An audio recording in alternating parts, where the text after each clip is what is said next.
Hey everyone, welcome back to my channel. I asked on social media what some questions were that you had for me to get to know me better, and that's what this video is all about. So stay tuned and I will answer all of them.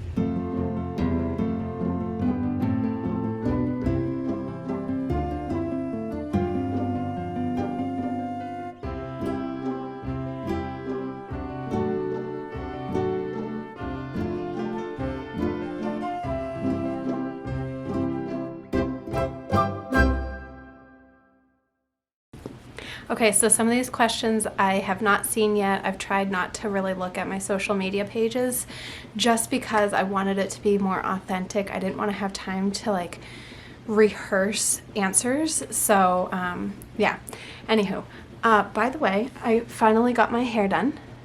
I don't know if you guys can tell, but there's a little bit of purple in there. There's some purple and some beiges, so just excited about that. Anyway, back on topic. First question is from my sister-in-law, and she says, I would like to know what kind of saint you are for not murdering my brother by now. So let me just say, I joke around all the time, and I tell my husband that, I don't know if you guys ever saw How I Met Your Mother, but there was an episode where they were talking about in every relationship there's the settler and the reacher, and so I always joke and I'm like, I'm sorry that you had to reach so high to obtain me, as your wife. I'm the settler, you're the reacher, whatever. Obviously I'm just kidding, but answer to that is he puts up with a lot of my stuff, and I just try to do the same.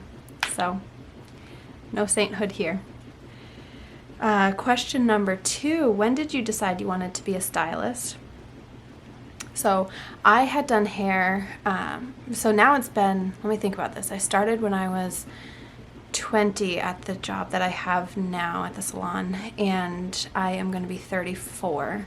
So I've been doing hair for such a long time now, and I obviously went to beauty school before that, and I worked at a different salon. I've only had 2 salon jobs because I've just loved where I'm at so much that I just stuck with it. The other salon I was down, I live in Maine, and I was working down near Kennebunkport Beach, and I loved that, but it just wasn't for me. But to answer the question, I feel like I've wanted to be a stylist for so long. I mean, I used to charge people at my house when I was a little girl for me to do their hair. So my fees were a penny a minute. So, I mean, I was really outrageously priced. How do you keep yourself so put together with 3 kiddos? I don't. I really don't. I feel like I really try to, but a lot of the time I feel like I've had a few Red Bulls in me. I just am like a flutterbug, getting this errand done and then cleaning that and whatever. I think the best thing for me has been to have some sort of a routine, which has been quite a challenge during the pandemic. My daughter started kindergarten this year, so we're doing remote schooling 3 days a week. So that's thrown a kink in my scheduling. Normally I'd be up at 6 o'clock. Lay down, Bubby. Normally I'd be up at 6 o'clock, and by 7:30 we'd be running errands or doing whatever. But now her remote schooling is at 9 a.m. And so that's really hard because I feel like I kind of have to linger around the house. And then Hunter is not even 1.5, so he still naps twice a day. So I have had a really hard time keeping myself together and keeping a good schedule. But I just do the best I can, like any of us, all of us. And so yeah, routine. Routine has been key. Finding whatever routine works for you and your family and just sticking with it and trying to, utilize whatever spare time you have. I feel like I saw a Facebook meme the other day. I think it was my sister Kimberly that put it up, and it was like, you never knew how much you could get done when you think that any minute your baby's gonna wake up from nap, and it's so true. Like, you just gotta utilize any time you have. It's so easy to be like, well, you know, my child could wake up in 15 minutes, so I'm not gonna start that project. But really, like, they could end up sleeping for an hour, so start that project. Yeah, so there's that. Let's see. Have you ever wanted to be a stay-at-home mom, or have you always wanted to work and be a mom? Every now and again, I get this like quick thought of like, oh, I feel like life would be so much easier if I was home 7 days a week, because the stress of, oh, your kid's sick, you got to call out of work and call all your clients and then figure out someone to watch them a different day so that then you can go and make up for the money lost. That's always stressful. And there've been a couple times where the daycares had to shut down due to COVID. So like, just, I think the unknown has given me enough anxiety where every now and again I think to myself, oh, it'd just be so much easier to stay home and have like a normal routine and not have any curveballs thrown my way. But I mean, let's face it, if you're a mom, like, curveballs are going to be thrown your way. But I've always wanted to do both. I really do love my job, and I feel fulfilled to do both, you know, mothering and cosmetology. So I do enjoy doing both. I feel very blessed. Who is your role model and why? That's really hard. That is really hard, because I feel like there's so many people in my life and they're strong in so many different ways. You know, my father had cancer, and he was strong in the sense that like he kept his faith, and I truly feel like that helped him get well again. And then there's my mom, who had 4 children and took on a 5th later on, and she's so strong in a different way. And then I have some friends that have just been through so much. I don't think I have one role model. I really don't. There's so many people that I can learn from and I respect. What is your biggest pet peeve as a hairdresser? Gum chewers. It drives me nuts. Like, I don't know. I'm really meticulous. Like, if I'm foiling or something, like right around the temple, and someone's temple is moving up and down, and all I can hear is like chomp, chomp, chomp, chomp. It just drives me nuts. It's kind of like if you're focusing on schoolwork and someone's like clicking their pen, like those sorts of things drive me up a wall. So anything that pertains to that sort of like obnoxious noise for no reason, like that drives me up a wall.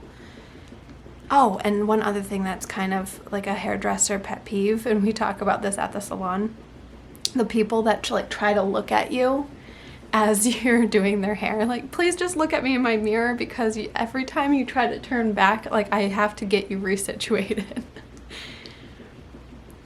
What is my scariest experience?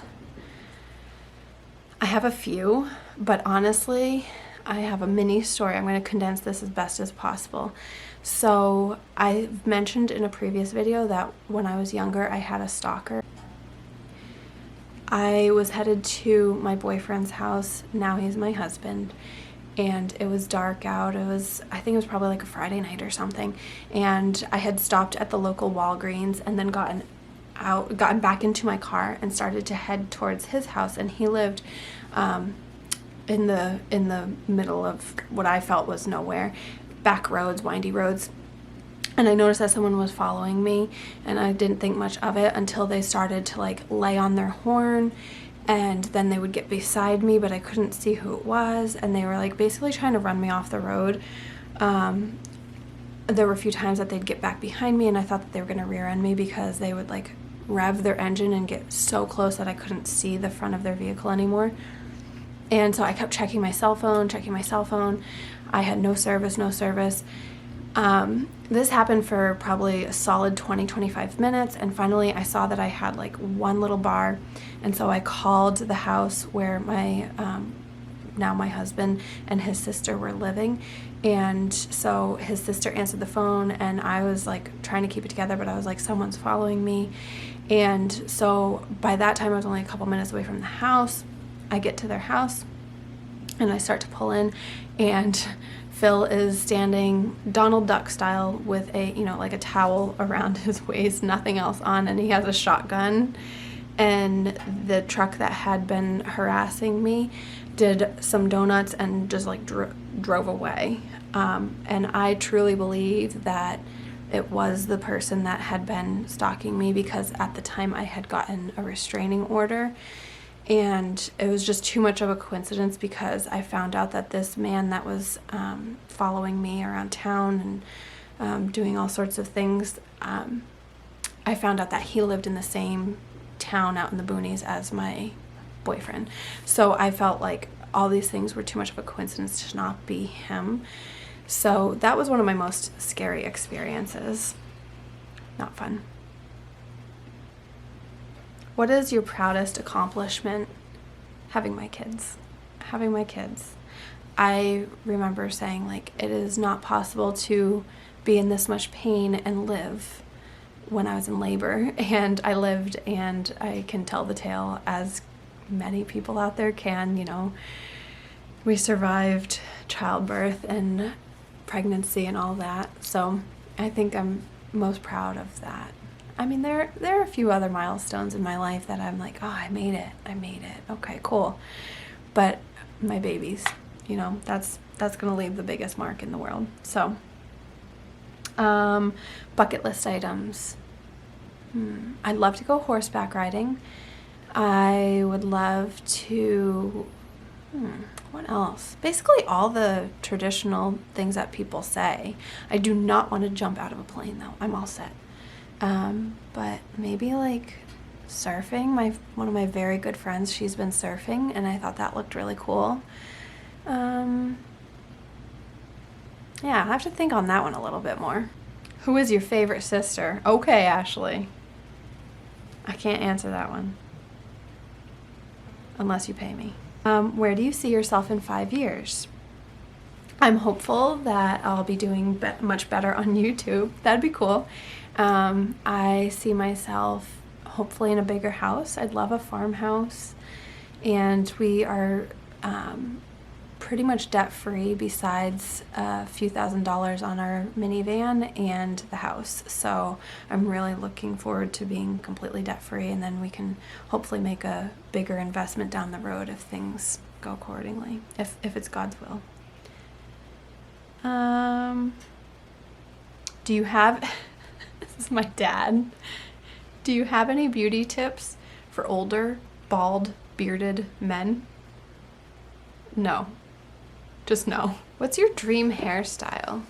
Or a hairstyle you wish you were brave enough to try? I feel like whatever I want to do, I just do it. There's so many people that are like, I don't know if I can pull off bangs, and I don't know if I can pull this off. And it's like, well, if you have enough confidence, I think you can pull off pretty much anything. So, I mean, I cut my hair much shorter than I've had it in over a decade. I've had bangs. I've had, purple, blue, green, red. So I don't really have like a dream hairstyle. I've had hair down to my waist, and I've had hair Dora the Explorer short. That's such a bad haircut. Yeah, so I don't really have one. How much are you reading the Bible weekly? And does it help you get through the week? Yeah, so I try to start my day by reading a Bible verse, even if it's just one.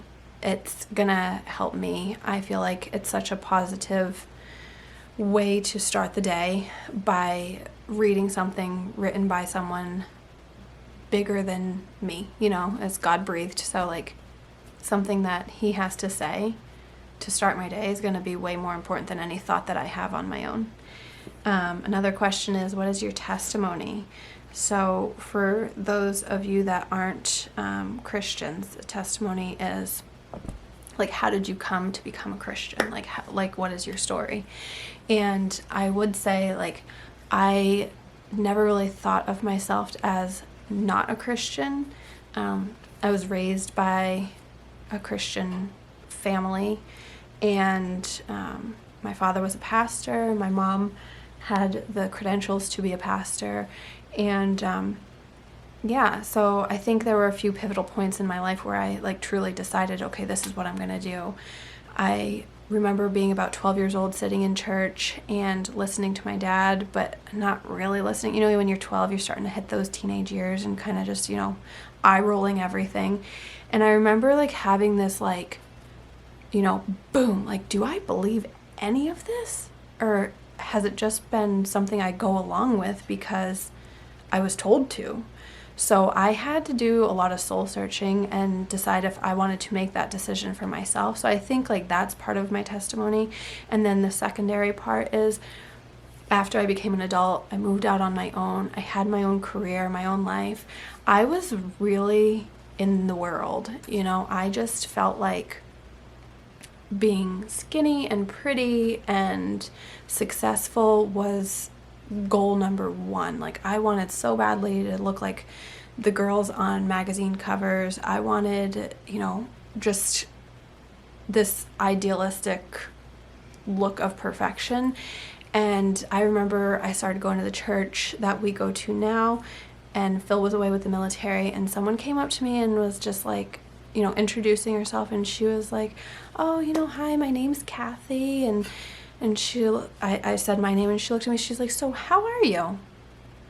And it was a random question, but for some reason it got me so choked up, and I realized like I'm not good. Like something is missing. I am not good. And so I then had to make the decision again, like what do I want out of life? So sometimes I feel like a testimony isn't like, oh, I was a drug addict and now I'm clean because of Jesus Christ. And sometimes I truly feel like your testimony can, you know, develop throughout the years from what you learn, and like you have to make that choice to like have a relationship with God. So there's that. My good friend, she wants some beauty tips, and she says, I've turned into an incredibly frumpy stay-at-home mom and need someone to share things that would be helpful.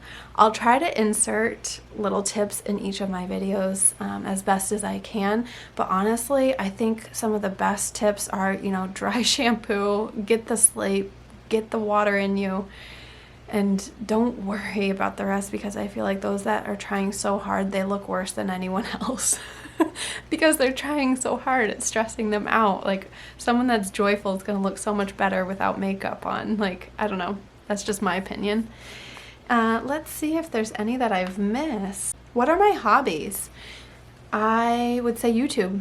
I was thinking about this the other day. I don't know if YouTube, I would consider that like a second job or more of a hobby. I feel like at this stage it's more of a hobby, but maybe down the road it can turn into something bigger. And I love to exercise. I've been running for a bit now. I'm not a good runner, but I enjoy it, and I love the feeling after. I have always done a little bit of something, I feel like. I used to do yoga, I used to do Zumba, now I'm running. So I feel like exercise is a good hobby of mine. Those are the things that I like force myself to make time for, is YouTube and exercise. So I guess those would be my hobbies.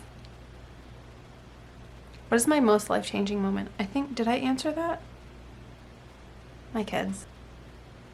Oh, are you planning on having more kids? / were your kids all planned, or were they surprises?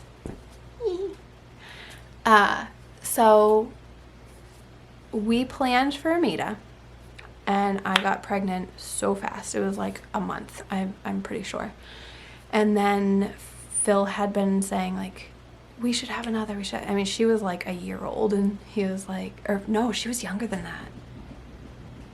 I think around like 6 months, he was like, we should just have another and get him out, you know, have 2 kids under, you know, the age of whatever, and then just have the rest of our lives to, you know, raise them and take care of them and all that. But I was like, well, to back up too, he said he wanted a boy and a girl, and I was like, yeah, a boy and a girl would be cool, but obviously we can't decide that. And so we did. We had a girl, then we had a boy, and both were planned. And then Hunter came along. So I kept telling my husband, I'm like, please just give me a tiebreaker. We have a boy and a girl, just give me the tiebreaker. I wanted another baby. I wasn't gonna be in a depression if I didn't have another, but I just felt so unfinished as a family. And so my husband would say, like, okay, I understand that, like, the door is not closed, Megan. I'm not going to say I will never have another child. He's like, but it's like, you know, it's cracked. And so we just had a mentality of like, whatever happens, happens. And we weren't super careful, and it is what it is. And so then Hunter came along. So now the kids are 2 years. So there's 2 years between Amita and Philip, 2 years between Philip and Hunter, or 2.5 years between Philip and Hunter. So it worked out really nicely. Are we planning on having more kids? I'm gonna say no. I don't ever say definitively yes or no to that question, because obviously I think God has plans of his own, hence my third child. But yeah, I mean, we've talked too about fostering and adopting down the road. I mean, it obviously depends on like how our relationship is going and what happens in the future. And yeah, so I think there's a lot more surprises down the road than we can ever imagine, and I think that's what makes life so beautiful. So if you have any more questions based off of what I've already said, then definitely leave them below. I can do a part 2 of this video. I know there's a lot of stuff that I didn't touch on in my personal life, and I really truly am an open book. Maybe I shouldn't say so much, but I do. I don't have any shame in my game, I guess. So yeah, if you have any other questions, let me know. If you haven't subscribed, do it. Hit the bell, like this video, all that stuff. I'm grateful for every one of you, and I hope you have a great week, and I'll talk to you next time. Bye.